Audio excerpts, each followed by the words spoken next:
Everyone, please allow me to introduce Alvin Santos, who will be presenting on the topic of trialing ICT-mediated feedback types in an EFL process writing class. And he's going to be looking at student perspectives. Alvin, the room is yours. Please begin. All right, thanks a lot. So hello, everyone. Thanks for dropping by to see my presentation for today. So without further ado, let's start the presentation.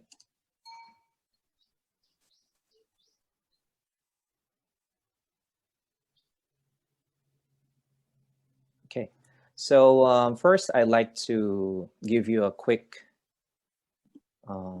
outline of the presentation flow. So first of all, I'll be doing an action research, a show and tell of how the entire research project went.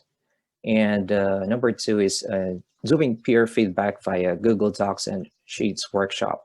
The reason why I chose only to do this workshop with you for today is that I thought that Classi, the one I use for giving teacher feedback, would not be accessible and ubiquitous for all the attendees. So I thought that Google Docs and Google Sheets would be the more readily available applications. So I'd be doing this workshop with you, the peer feedback. Right. And in addition, ELST is also one paid subscription application. So these things I'm mentioning, I will re-mention in a little while in detail. So let's get going with the first goal, action research, show and tell. Very quickly, I'd like to mention my underpinning principles. As a teacher, I believe that it's better if students collaborate and work together and make sense of what they're learning instead of like assigning them tasks individually and just waiting for someone to come to me as a teacher and tell me, sir, I need help, or just, you know, read their faces and, okay, this student needs help, I'm gonna go to that student. So what I believe in is I give students a chance to collaborate and solve problems together, together with me, of course, and their available resources we have in the classroom with the aid of ICT. So this is based on the ZPD, or Zone of Proximal Development by Vygotsky. It boosts student learning potentials, and it also in the research fostered by social constructivist factors like the teacher, the classroom, the ICT resources, the internet available, and the classmates helping one another out.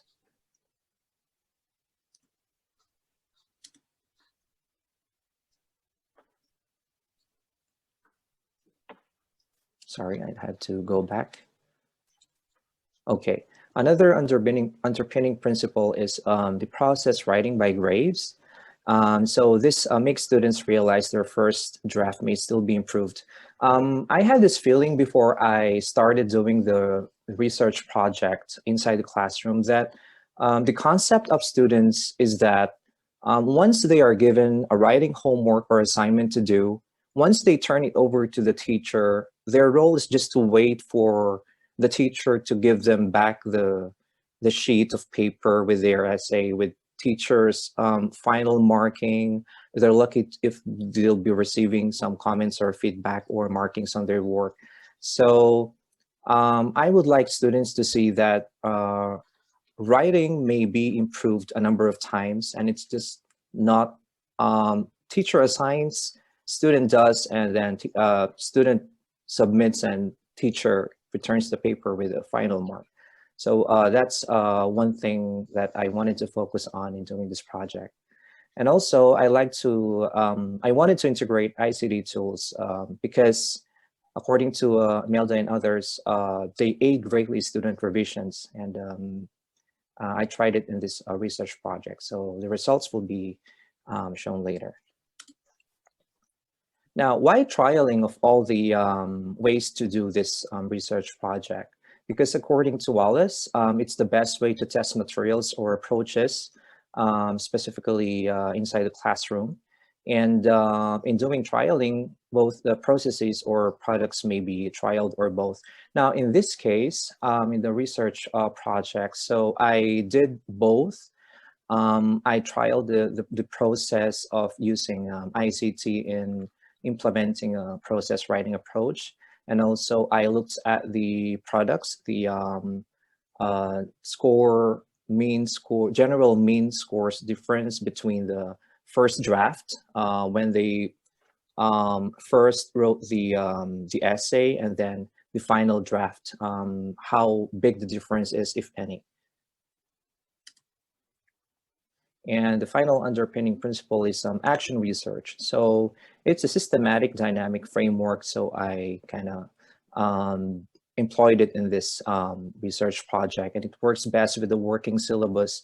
Why is it working syllabus? Because actually, what I find good in my school now is the administrators, our bosses, allow us to be flexible with the syllabus.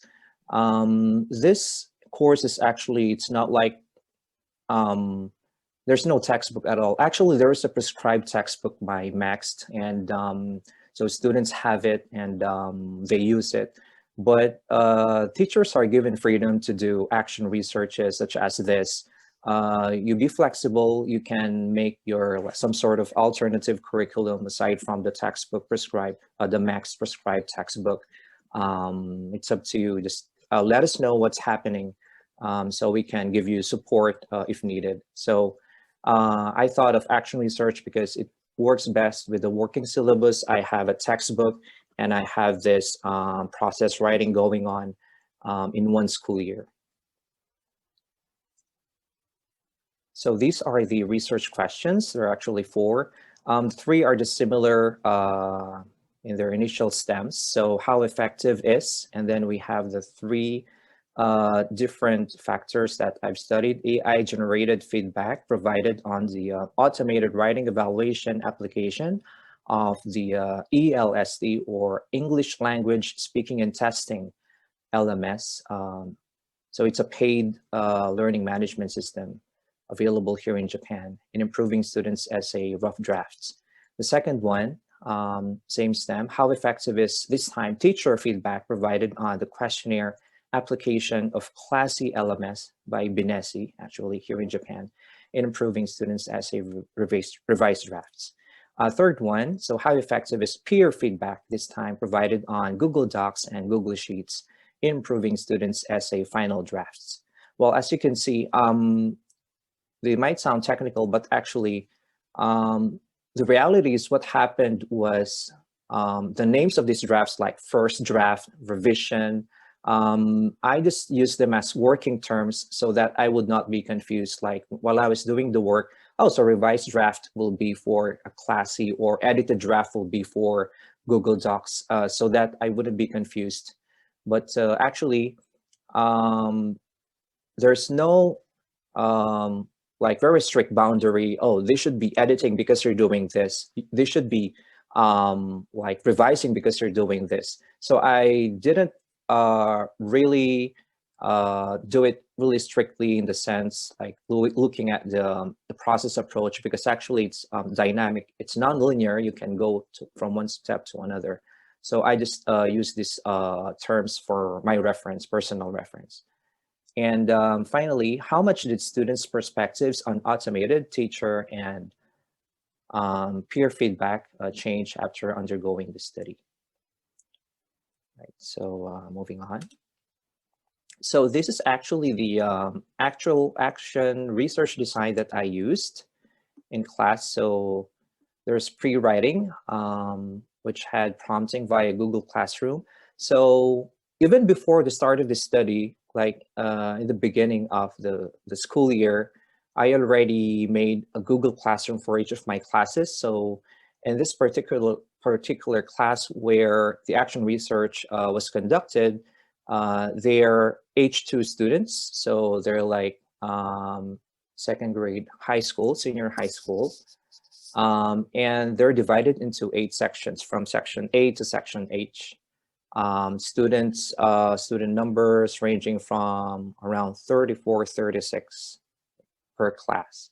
So I made a Google Classroom for all of them and then show the code, and please add yourself to this one so I could easily communicate with you. So that's the first part. Next is drafting.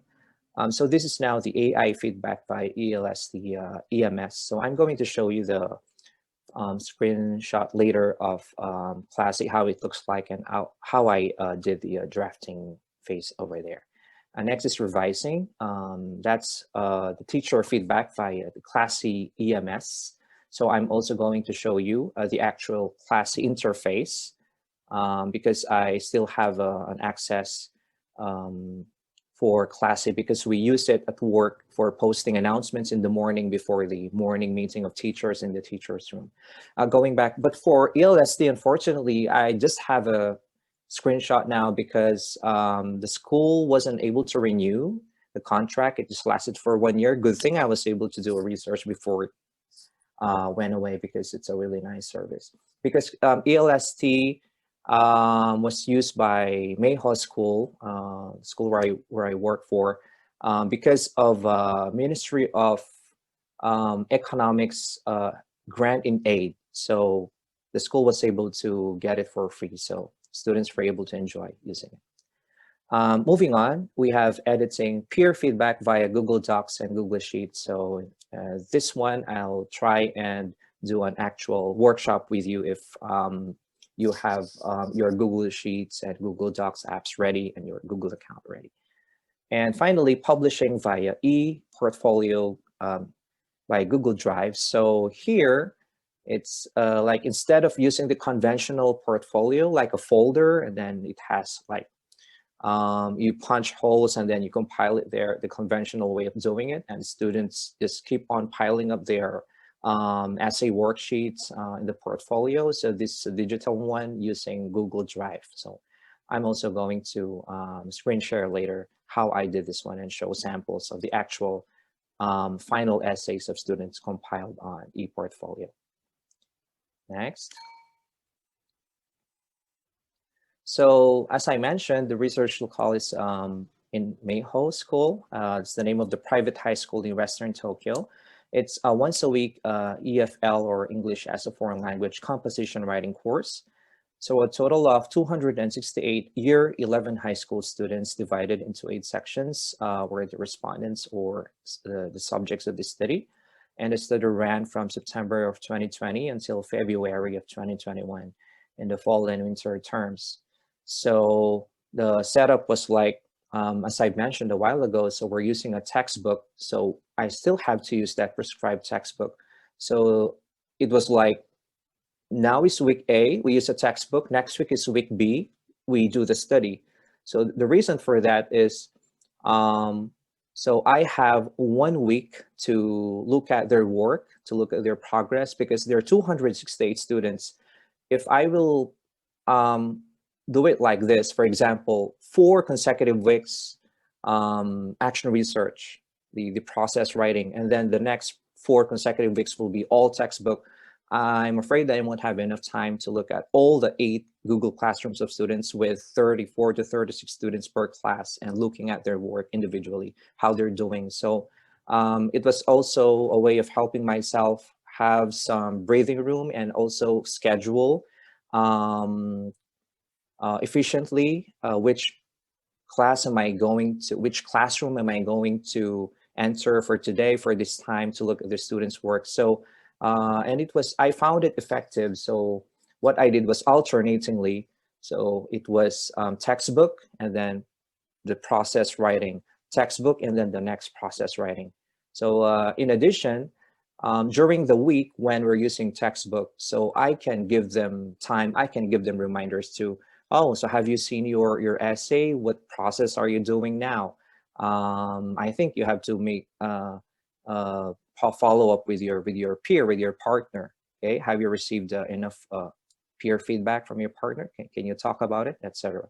So it's like a breathing room for both the students and the teacher, that 1 week interval. That's why it became alternate. And moving on. So these are the data gathering instruments I was able to use. I used a triangulation of Google Forms surveys. Actually, yeah, I'm impressed with Google Forms. I have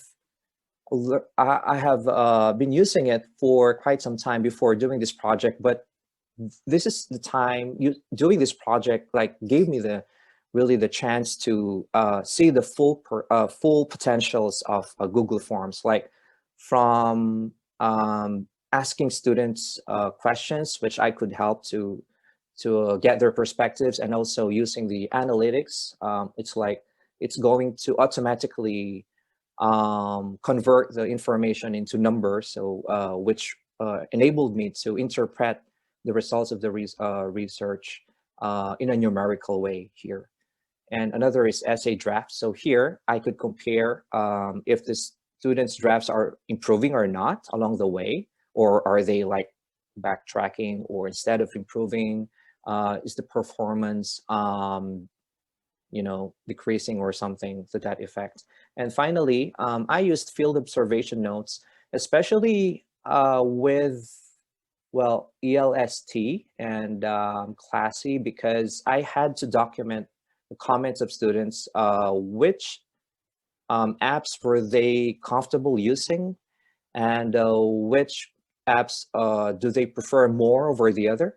So I used that to write and jot down notes. And while they were in this process writing week, I was going around and like eavesdropping and writing their comments, like what are they talking about, musukashi kana, or tanoshi kana, or zenzen wa kanai kana. So all these things I had to write because I had to take time to spend longer time after class to talk to the students. So I heard you say zenzen wa kanai, can I help you, what don't you understand, can we talk about it? And then so they could somehow go back to the regular flow instead of like getting left behind and being frustrated and giving up altogether the process writing.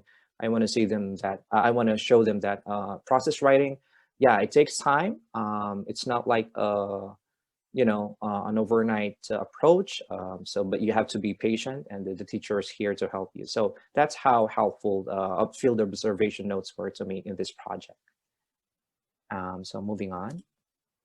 For the methods and procedures, I'm sorry, it's like really heavy from this point, text heavy, I mean, but very quickly. So I had planning. So the formulation of Google Form survey questions, I had to create roughly 7 to 8 questionnaires from the pre-study questionnaire, the questionnaire after pre-writing, the questionnaire after using ELST, the questionnaire after using Classi, after doing teacher feedback, and then after peer feedback, after portfolio, all of those I documented. And finally, the post-study survey. So that's how many Google Form questionnaires I had. And then they had drafting of Google Classroom posts. So I had to use Google Classroom every now and then. So please check your classroom. I posted some prompts, or I posted the link to the Google form. So that's how students were able to answer each of the Google Form surveys I made via Classroom, Google Classroom. The same is true for Google Sheets and Google Docs. That's where I assigned the templates for both Google Sheets and Google Docs, Google Classroom, for the peer feedback process step. And then planning of lessons and process writing stages, ICT and applications. I had to take note of tech check before everything started. Like, do students have access to Google Docs app, Google Sheets app? Is their Mayho account okay? By the way, because Mayho purchased this like package, and all students have a Mayho Gmail account, dedicated Gmail account. So it ends with a like handle at mayho-gmail.jp. So all students have that.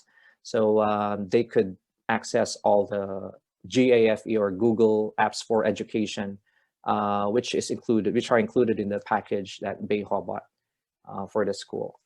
And then for the action, classroom training and process writing stages, there's a lot of workshop going on. So the style is like, okay, today we're going to do this step.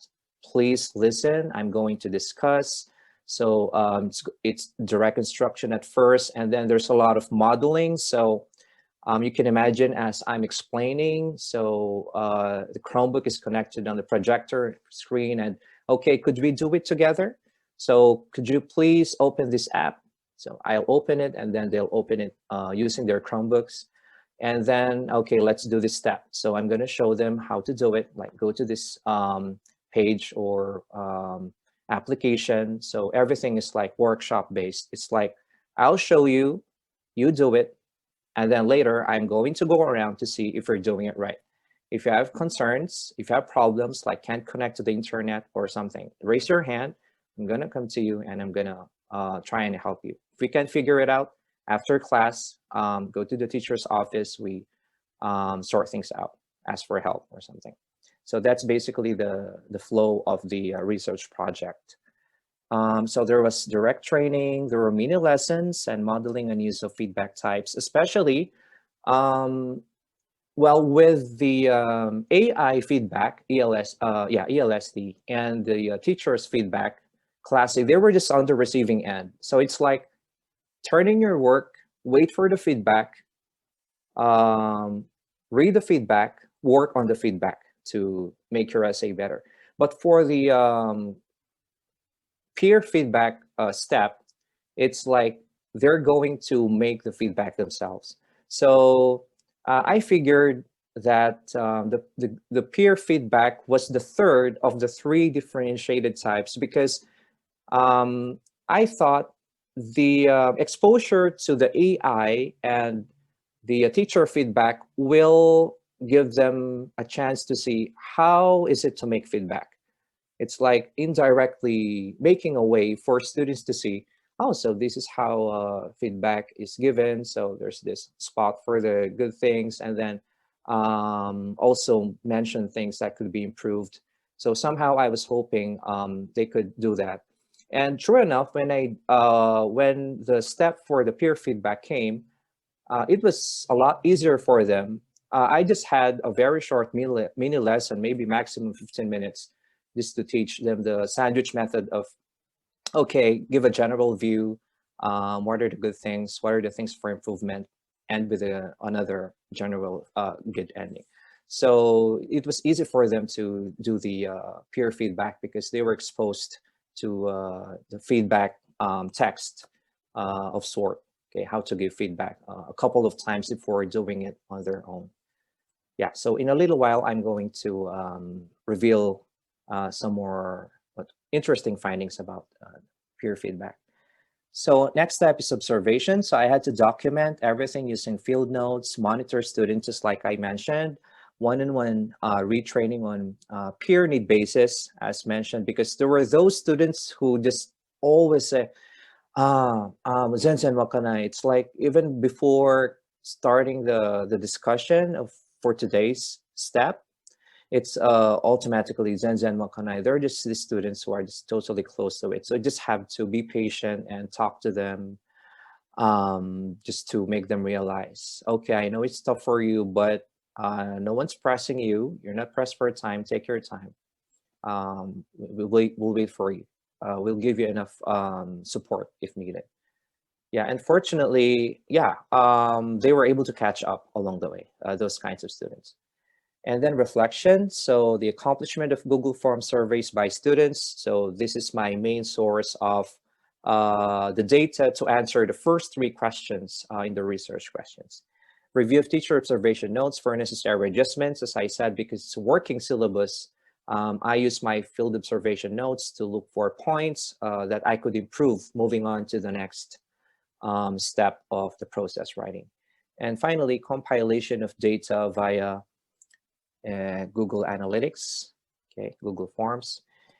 So the next part is, oh yeah, so here we have the screenshot. So this is the English language English listening and speaking testing automated writing evaluation application I use for AI feedback.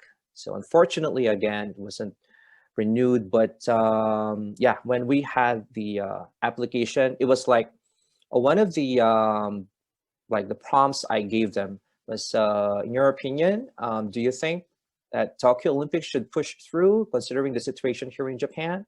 So, for example, this student said, in my opinion, the Tokyo Olympics provides a nantoka. And then, so they typed into this field and they pressed like process this, this text, and they received several feedback and also general mark, and also in different aspects in Japanese. There's using letters.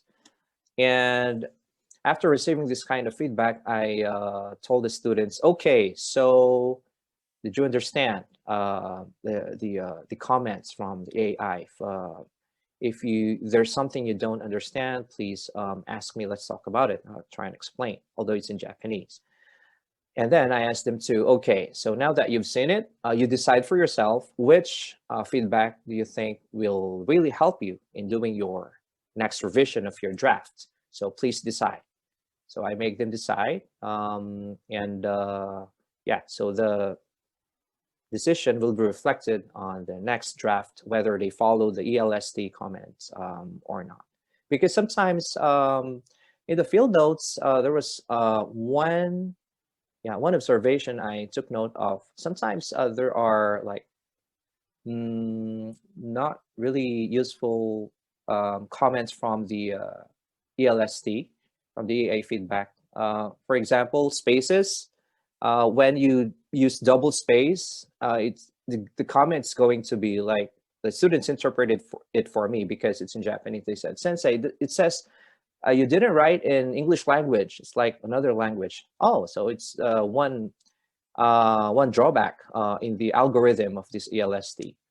So what I did was I took note of it, and then I echoed that comment to the administration, one of the officials in our school, to relay in turn to ELST representative or anyone they can talk to at ELST, so they can fix that like error in the algorithm. Like using two spaces doesn't make a certain language like German or not English in that sense.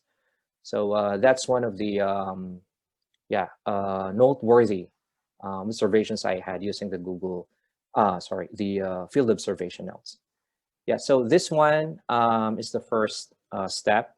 Next. So after the AI feedback, so I asked them to access Classi. All right, so this is now the screenshot. For example, I have this prompt, and then the student typed in here. Supposedly at this time, they were able to benefit from the AI feedback already. So this is like after making a decision of which feedback to follow and not. So they were able to come up with this revised essay. And then here, I have on this page, this lower part. So there's just click this one, and then you can type in your comment. So I wrote a comment there, and that's what I ask student to read in order to move on to the next step. So make a revision this time using the teacher's comment. Yeah, so this is for the teacher feedback. All right. Now, moving on. So this is now, for example, the revised essay already undergoing 2 treatments of feedback. First is AI using ELST, and the next one is teacher feedback using Classi. And then, so at this point, I went to Google Classroom and posted a template using the assignment function. I assigned a Google Docs template, generic one. The only thing you can find on the original template is, so you have the prompt. So please paste here your revised essay using teachers' feedback from Classi, and then they would be typing it here. So it's very easy to spot if it's like copied from Classi, because the font color will not be as dark. It's going to be like grayish. There's going to be like this some sort of watermark effect from copying from one application to the other. So it's not as dark, the actual essay, because it was copied from Classi. So this is now the revised essay of the student using Classi teacher feedback. Well, essentially, I really focus on the form. That's why what I noticed was most of the students didn't use spaces, like didn't use the tab button most of the time. If students were asked to, okay, please add spaces whenever you start a new paragraph, they just maybe hit the space button literally like twice or thrice. I said, no, you just have to click the tab button once and it's going to be enough space and it's going to be equal. So in this way, yeah, it looks like this. In form, it's already sufficient. Okay, so moving on. Excuse me. Oh, sorry, yeah. Did students like that receive extensive feedback on grammar and vocabulary? Or was this mostly their own language that they produced? Well, actually, yeah. I allow them to use Google Translate or like DeepL or other translate apps. The thing is, I tried being very strict with like thinking originally their own words, like using dictionary. But there are these students who couldn't produce enough like English words to make sense of what they're writing. What I mean is, they have the idea in Japanese, but it's really a challenge for them to look at the individual words using dictionaries and stuff and come up with a paragraph or a sentence for that matter. So what I do is, okay, you can use a translate app, but you have to at least paraphrase and not simply, Japanese and then translation, copy and paste. So I encourage them to still paraphrase, because sometimes these apps do not produce exactly what they would like to say in terms of meaning. Like for some reason, probably in their algorithms, it's still, literal or something. Sometimes they end up sounding funny. So what I say, what I always tell them is, even though you copied it from the Translate app, please read it again and then make sure that it's really what you mean to say in English. Don't fully trust it like 100% as it is, verbatimly copy and paste, and that's it. That's what you're gonna submit to me. So yeah, that's another thing. I had to spend a lot of time on going around looking at how they're using translate apps, because they're just the students who like totally 100% like type everything in Japanese and then boom, just translate it and copy and paste. That's what I tried to avoid. So I painstakingly took longer time to focus on those students, and we don't do it that way. It's not like, this is not translation class, so you have to still look at your final work, check it, paraphrase, and make sure it means the same. Yeah, so going back to your question about vocabulary and stuff, yeah, that's how it was solved using Google or DeepL or any other like WebLeo or something, or whatever translate app they're using. In peer feedback, so that was A, Google Docs, and then this is the B step of peer feedback. So again, going back to Google Classroom, I posted the template. So this is now the template. So without the name, without your peer's name, all of this will be blank, and then no comments yet. So I posted that. And then I, by the way, I asked them to share both the Google Docs and Google Sheets, the templates, to their peer. So the setting is like in the classroom. Okay, peers, because they have this like homeroom teacher prescribed sitting arrangement. But in my class, okay, so before we start, please stand up and carry your Chromebook with you or your device, BYOD, bring your own device literally and sit next to your peer and work on peer feedback. So at this point, peer feedback action started. And then, so I asked them to open their Google Classroom in my class, writing class, and access their own copy of the template. And please do share both your Google Docs and Google Sheets templates to your peer. So that's when they exchange their Mayho G account information, so they can share with each other their Google Docs and Google Sheets. Okay, so please fill that out. What's your name? What's your peer's name? And then I explained to them one by one how to look for spelling errors, capitalization errors, blah, blah, up to number 7. So I came up with these 7 items because I asked the other English teachers, especially writing teachers at school, Sensei, so what do you recommend for us to, to ask the students to look for in this particular case? Because it's their first time to do peer feedback, according to the teachers. So we wouldn't want to have very high expectations of them. So what do you think can students spot? Because it's like I don't like them to, I don't like to overburden them with, they're adjusting on the use of the tech at the same time. If we'll be too very strict with, asking them to look for high stake errors or something to that effect. So just very simply, this is spelling, they're aware of that. Capitalization rules, SV agreement, punctuation, verb tense, spacing, and word count. Just for them to have a feel of how it is to do peer feedback.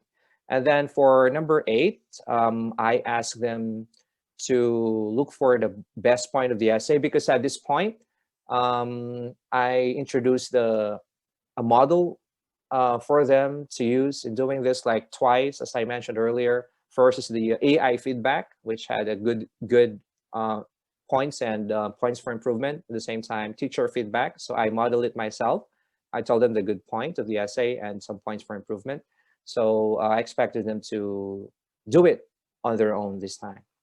So in here, number 8, write best point of your peer's essay. And then for number 9, on the other hand, what aspect do you think can your peer improve on in the essay?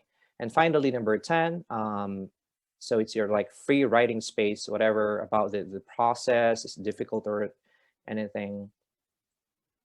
Yeah, so that's basically the actual screenshot of students' peer feedback form, Google worksheet. Yeah, so that's what happened in the peer feedback step of the research process. So moving on here. So I'd like to share this time one of the Google form surveys I've made during the planning phase before the kickoff of the research project. So for example, this is the post-drafting phase survey for cycle 1. Oh yeah, by the way, there were 2 cycles. Cycle 1, the basic difference is that on cycle 1, all Chromebook devices, so all Chromebook devices were used. And then on cycle 2, it became BYOD. I wanted to experiment whether the results will be the same if they were made to decide on their own device to use for this kind of writing process. Are they going to stick on using the Chromebook? Would they like to experiment on using their smartphone or tab? It's for them to have a feel of using those kinds of devices since they're available. So at this point, the second cycle became more of an exploratory stage already. So next one. Yeah, so I've adopted this survey table, survey question responses interpretation guide. So in most researches, they would, especially for those with like numerical or qualitative, they thought, or they sought for like a reference to use for interpreting the data. So this is what I decided to adapt for students who answer the question like, ELST feedback helped me improve my essay. Strongly agree, agree, neutral. So these are the corresponding qualitative descriptions of their responses. And as for the questions, well, the answers are, well, they're all moderately effective. The answers to the first three questions of the research, like how effective was AI feedback on AWE, how effective was teacher feedback on Questionnaire app, and how effective was peer feedback on Google Docs and Sheets.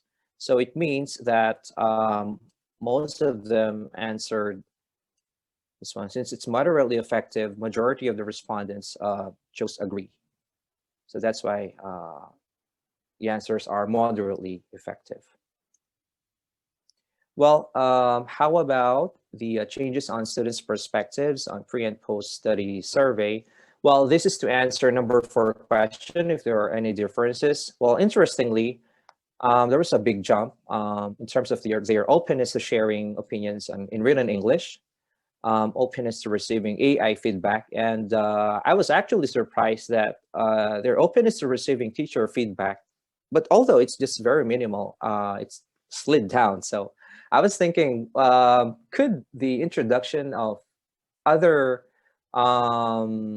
avenues for receiving feedback, could that have affected their perception of teacher feedback? Like, now I wanted to receive more of the peer feedback or AI feedback, but that's still in question.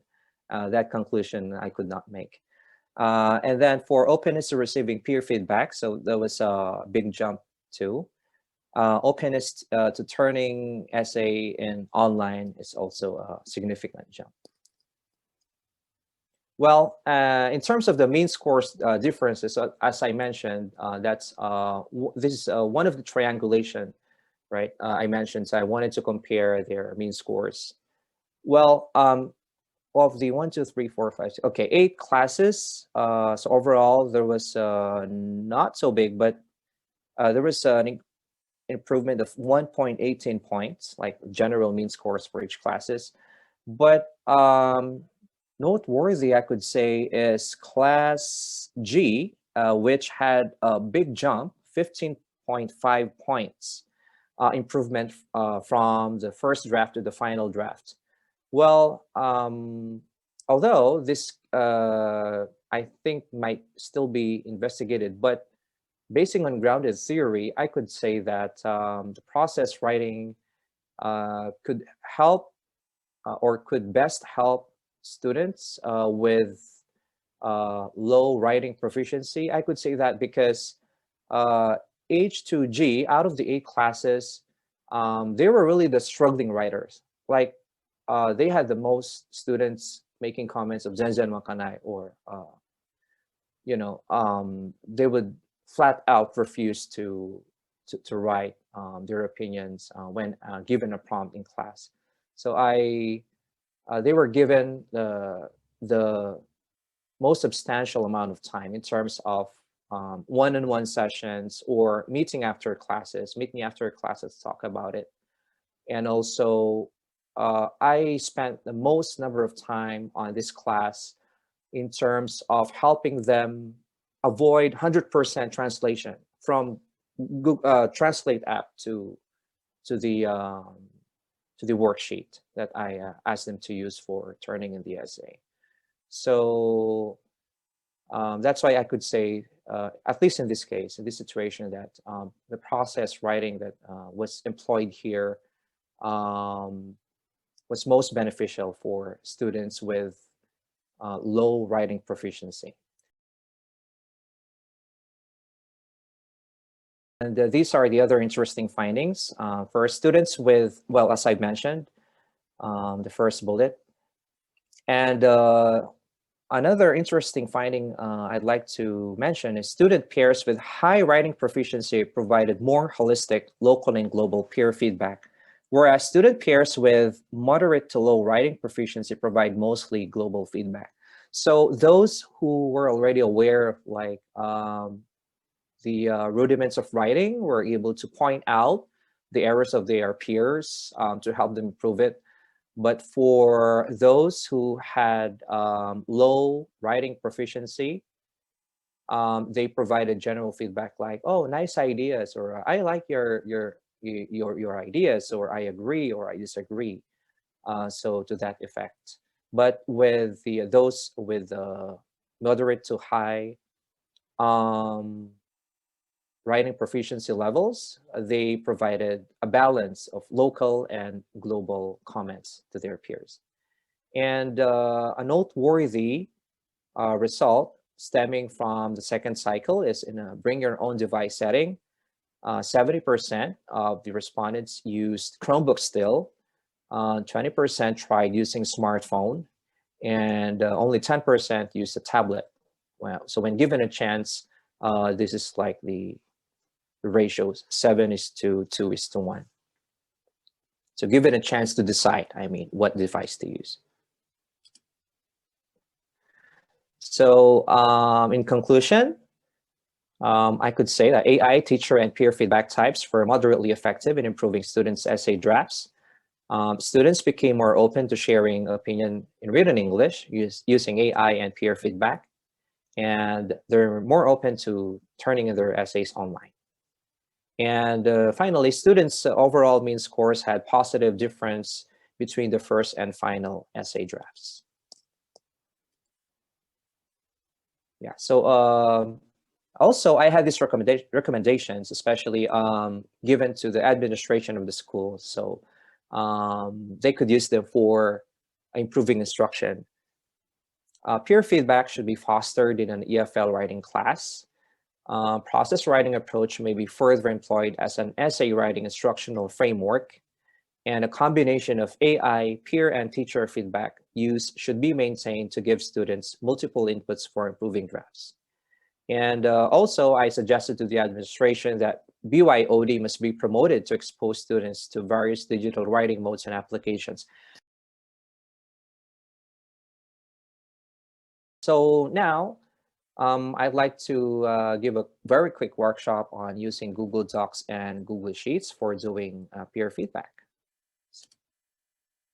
Yeah, if you have it, if you have Google Sheets or Google, yeah, probably we can just focus on Google Sheets because I'm not sure if you're really familiar already with Google Docs and Google Sheets and then assigning them to Google Classroom. But very quickly, I'll just mention how you could do it in your own class. So in here, I used Google Classroom to post a prompt, like telling them, okay, so this is your Google Docs template where you could type in your essay draft, which will undergo peer feedbacking. And then, so here is the actual Google template, Google Docs template I posted, assigned to everyone in their classroom. So once they accessed it, I asked them to share. So after they type in the revised essay, I asked them to share, please sit next to your assigned peer. And then once they sit next to each other, so please exchange Google accounts and please share with each other your works. So after they do that, I asked them to sharing, and then I asked them to read each other's revised drafts for comments. And after reading, so this is where they're going to reflect their comments on their peers' work. So I assigned Google Sheets generic template for peer feedback. So the same pattern, I used Google Classroom. I included a hint, and then I attached the link to their own template. And so here, I already included the aspects that they will be looking for. Then I did a training, so you can do some training or modeling of how to comment on their peers' work.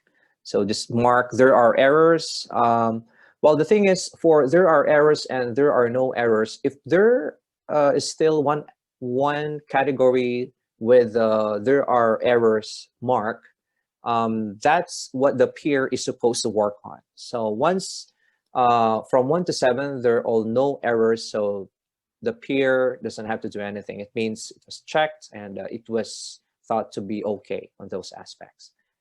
And then I asked them also to, as much as possible, write their comments, especially for 8 and 9.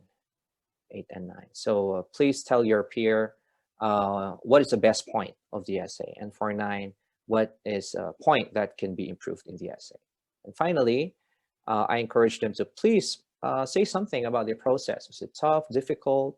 Was it exciting for you? Or how do you think could it be improved next time? Yeah, so as I mentioned, they will read their peer's essay and fill in their peer feedback checklist. So this will also be shared just like the Google Docs. So they sit next to each other, they exchange Mayho G accounts, and they look at each other's comments and use that those comments to improve again their essay. Okay, so this is the sharing phase. Yep, so this is, well, looking at the Google Sheets comments from the peer, they are now going to reflect that there. Along the way, all throughout, rather, I've always encouraged students to read critically, read carefully the comments of, like, wherever it's coming from, whether it's from AI, from teacher or peer. I always empower them by saying, you have the final say to what comments you're going to follow or not. So you're now teenagers and you have to decide for yourself, do you think this is really going to improve your essay or not? The thing is, because in one of the questions in the questionnaire, it's like, how much of teacher feedback did I use, or how much of peer feedback comments did I use in improving my work? How much of AI feedback did I use in improving my work? The teacher feedback was #1, so which reflects that the teacher is still, in the eyes of the students, the #1 authority in terms of giving feedback, #1 source of knowledge. And well, maybe because it's their first time to undergo peer feedbacking, it's the last one. So it's like #1, the teacher's feedback. They used most of teachers' feedback to improve their work. Next is AI, and the reason is like it's sensible or something. And then finally, it's peer feedback. So yeah, that's how the ranking went for this study. They trusted the teacher most, and then the AI next, and finally the peer feedback. So in one of my recommendations to the administration, please do more training on peer feedbacking so they could gain more trust amongst themselves, and probably do it not only in writing but in other subject areas as well. Just for this community of learners, ZPD, as per Vygotsky, so it can be realized in the school. Get as many sources of information as possible. Yep, so these are my in-presentation references. Yeah, so basically that's a two-step presentation. First, I gave a briefing, or sort of a mini presentation of the results of how the process went, the classroom-based research project went. And #2, I gave a very quick workshop of how to do Google and Google Docs and Google Sheets, peer feedbacking in writing class.